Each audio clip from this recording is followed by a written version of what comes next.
দেখো 18 নম্বর অঙ্কটা দেখো।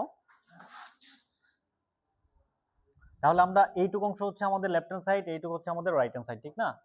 এইটুকু হচ্ছে আমার লেফট হ্যান্ড সাইড, এইটুকু হচ্ছে আমাদের রাইট হ্যান্ড সাইড, ঠিক আছে?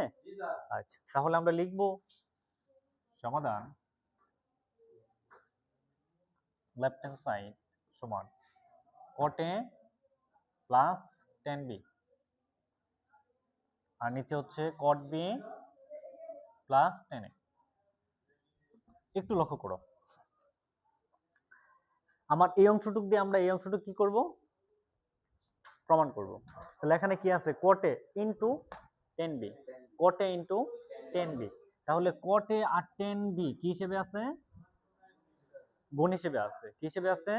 গুণ হিসেবে আছে। ধরো আমি যদি 1/2 প্লাস 1/3 করি, ঠিক না? তখন যখন এই দুইটা আমরা লসাগু করি, তখন এই দুইটা কি হিসেবে থাকে? গুণ হিসেবে না? তখন কি করি? 2 × 3, ঠিক কি না? এই জন্য 3 দোকানে কত হয়? 6 হয়। তখন এটার এটা কি করি? বাদ দিই। বাদ দেওয়ার পরে কত থাকে? 3। মাঝখানে কি চিহ্ন? প্লাস। 3 3 বাদ দিয়ে থাকে কত? 2। 2 একে 2। বিষয়টা বুঝতে পারছো? তাহলে নিচে কি হিসেবে থাকে? গুণ হিসেবে থাকে। কি হিসেবে থাকে? গুণ হিসেবে থাকে।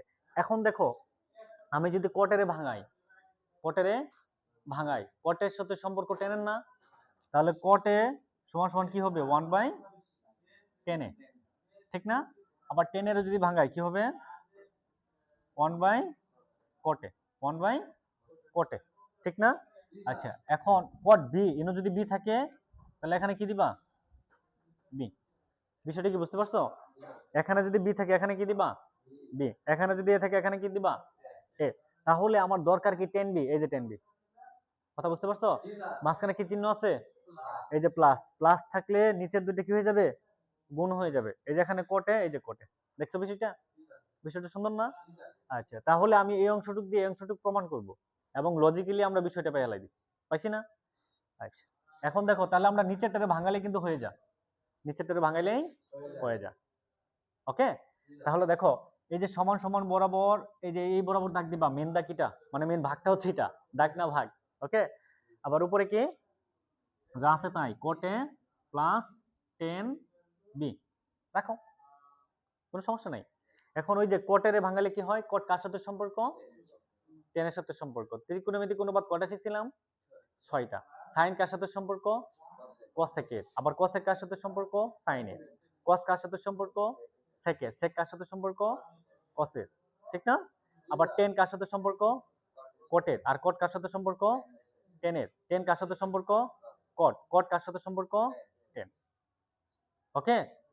আচ্ছা, তাহলে cot টা কার সাথে সম্পর্ক? tan এর। তাহলে 1/10 b হবে না? 10 b, মাঝখানে কি চিহ্ন? প্লাস। 10 টা কার সাথে সম্পর্ক? cot এর। 10 টা কার সাথে সম্পর্ক? cot এর। তাহলে 1 বাই কি হবে? cot এর। দেখো এটা বুঝছো কিনা? জাস্ট খালি বাঙাইছ। এরপরে এই দুইটা কি করবা? লসাগু করবা। এই যে দেখো, সমান সমান দিবা, মেন ভাগটা দিবা, উপরে যা আছে তাই, cot a plus tan b। আবার নিচে এই যে এই দুইটার মধ্যে লসাগু করবা।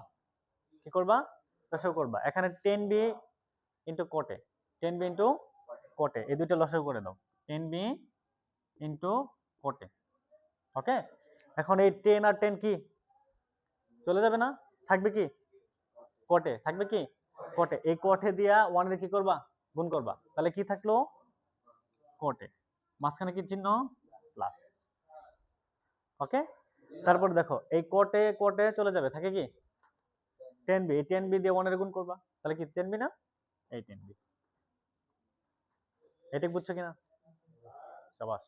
তারপরে দেখো, এই যে এই ভাগটা যদি আমরা গুণ দেই তাহলে কি হয়ে যাবে? লব হর হবে, হর লব হবে, ঠিক না? আচ্ছা, তাহলে দেখো এই অংশটুক যা আছে তাই, cot a plus tan b bracket দিবা। হ্যাঁ, এই যে ক্রস দাও, এই হর কি হয়ে যাবে? লব। আর লব কি হয়ে যাবে? হর। লব কি হবে? হর। হর কি হবে? লব। তাহলে এটা যাবে উপরে tan b into cot a। আবার এটা কোথায় আসবে? নিচে cot a plus tan b। দেখো দেখো, এই অংশটুক এই অংশটুক আলাদা। এর নিচে মনে মনে একটা কি আছে? 1। তাহলে এটা কি কাটা না? এই যে কাটা। তাহলে আমরা কি পাইলাম? 10b into